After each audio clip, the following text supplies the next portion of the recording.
Di ba ikaw yung nagmura ka, Ruben Padilla? Di ba ikaw yun? Tapos munura mo si Inday Sara? Alam mo, nababad trip ako sa'yo eh.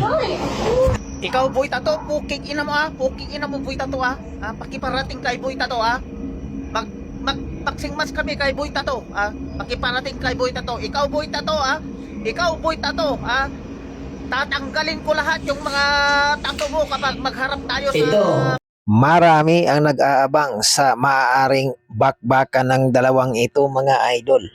Abay hinahamon na uli itong si Boy Tato ng isang vlogger na ito mga idol na di umano ay nagmura kay VP Sara. Abay ano naman kaya ang masasabi nitong si Boy Tato? Pakinggan natin mga idol. Ito yung nagawin ka, Ruben Padilla. Makinig ka sa akin kumag Makinig ka sa akin. Hindi ko nasasayangin yung laway ko sa'yo. At saka higit sa lahat, last na to nga post ko. Last na to. Kasi ayoko kasi nga makilala ka dahil sa hamon-hamon, wala namang kwenta, tapos hindi ka papatol, di ba?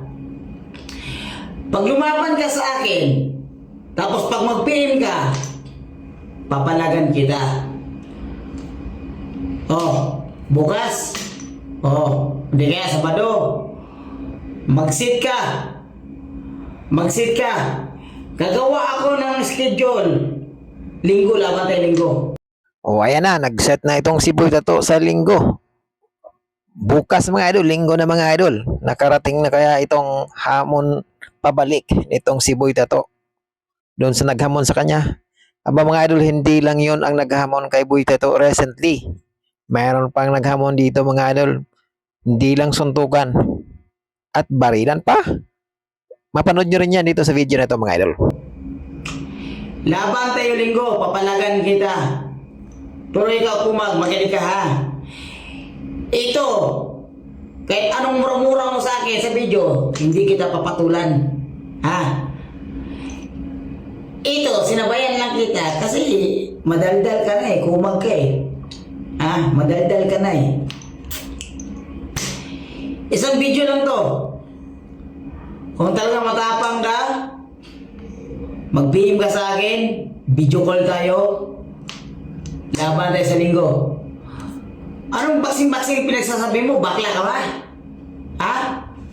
Bakla ka ba? Hindi baksing ang laban natin mga tol. Hindi baksing kumag.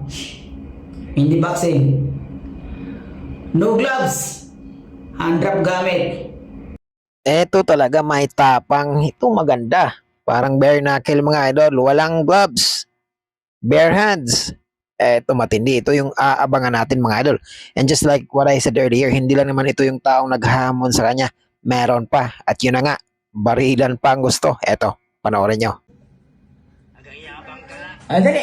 Ikaw mo sa akin. Ano sa'yo? Barilan? Ano sa'yo mo? barilan tayo sutuk wag yung sutukan matagal barilan sa tagaan anong gusto mo Ba't tapang naman tong kumag na tong tapang naman. mo lang Eto talaga, kakasahan kaya ito ni Boy Tato. Pero siyempre hindi naman siguro mga idol, no? Sports lang, hindi naman kasama yung ganyan-ganyan barila na mga idol, no? Iba? Eto pang isa mga idol, babariin na yung ilong nitong si Boy Tato. Eto, panoorin niyo pa tong isang video na ito na naghahamon kay Boy Tato. Eto mga lods, abangan nyo. Eto, babaliin ko na ilong ni Boy Tato. Tingnan nyo.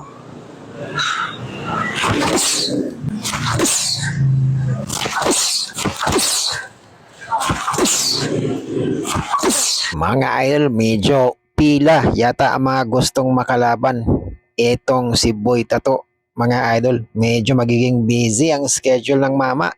Abangan na lang natin kung kailan magaganap ang kanilang magiging bakbakan. Nakaka-excite naman mga idol.